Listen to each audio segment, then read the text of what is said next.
Les aides électroniques à la conduite permettent de mieux maîtriser la puissance des motos modernes. Près de 80% des accidents pourraient être évités grâce à une conduite plus prudente et davantage d'anticipation.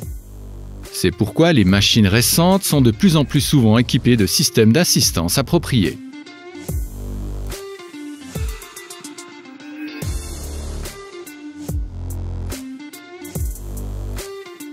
Le TCS, en collaboration avec le BPA, a testé sur la piste d'essai du TCS à Hinwil les systèmes d'aide sur les véhicules suivants: une Honda Africa Twin, une Kawasaki Ninja et une Ducati Multistrada.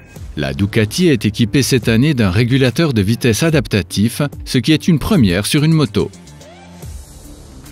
Depuis 2017, le freinage ABS est obligatoire dans l'Union européenne et en Suisse pour les motos neuves de plus de 125 cm3.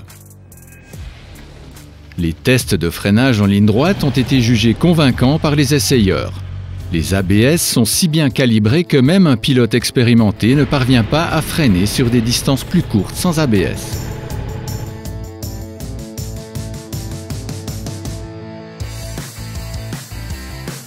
Dans les virages, le freinage est une affaire délicate, même avec l'ABS. C'est pourquoi des ABS de virage ont été développés pour gérer le freinage quand la moto est inclinée. Le système empêche la moto de se redresser et contribue ainsi au maintien de la bonne trajectoire. Le système veille également à ce que la roue avant ne dérape pas. Les trois motos ont pu être immobilisées lors d'un freinage d'urgence en virage à partir de différentes vitesses et sous différents angles d'inclinaison, sans quitter leur trajectoire. Toutefois, cette assistance ne doit pas inciter à négocier les virages à des vitesses plus élevées. En conclusion, cette fonction apporte un énorme gain de sécurité en cas de freinage surprise.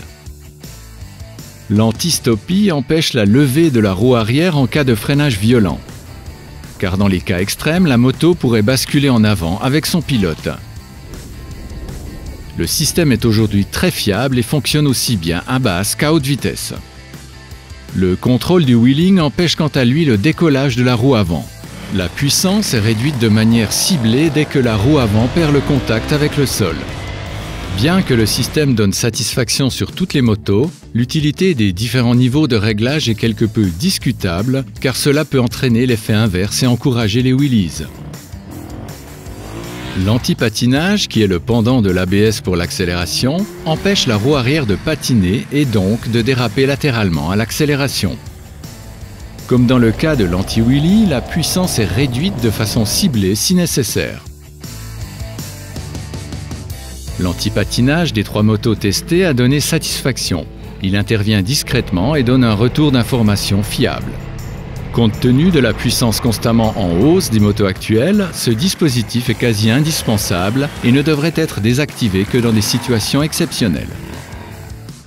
Sur toutes les motos testées, la courbe de puissance du moteur et certaines caractéristiques du châssis peuvent être paramétrées en optant pour différents modes de conduite. Les suspensions peuvent également être durcies par simple pression sur un bouton pour tenir compte d'un éventuel passager et ou de bagages. Une partie cycle mal réglée augmente les risques et rend la moto moins agréable à conduire. Ces options de réglage simples améliorent considérablement la sécurité et le confort. Le régulateur de vitesse adaptatif, également appelé ACC, et l'alarme d'angle mort sont des nouveautés mondiales dans l'univers de la moto. Ces deux fonctions font leur première apparition sur la Ducati Multistrada V4. Des capteurs radars surveillent en permanence la distance par rapport au véhicule qui précède et adaptent la vitesse en conséquence. La commande est très intuitive, le système est facile à activer en roulant et ne distrait pas le motard.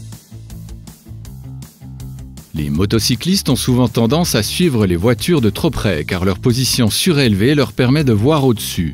L'ACC permet de remédier à cette tendance et même au niveau de réglage 1, qui définit la distance la plus courte par rapport au véhicule qui précède, la distance est encore suffisante pour garantir un arrêt en toute sécurité.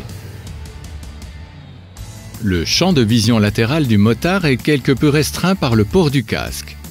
L'alarme d'angle mort permet grâce à des radars arrière d'avertir le conducteur de la présence d'un véhicule remontant les voies parallèles et qui pourrait être oublié en cas de changement de voie. Les essais routiers en conditions réelles démontrent que ce système fonctionne très bien.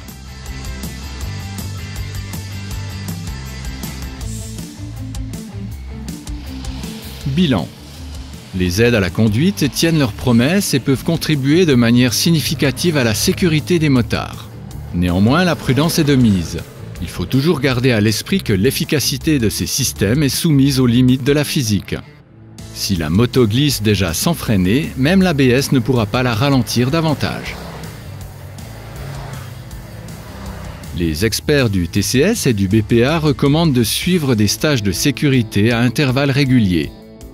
Cela permet de se familiariser avec les aides à la conduite et aide le motard à avoir la bonne réaction en cas de danger. Le TCS et le BPA vous souhaitent bonne route.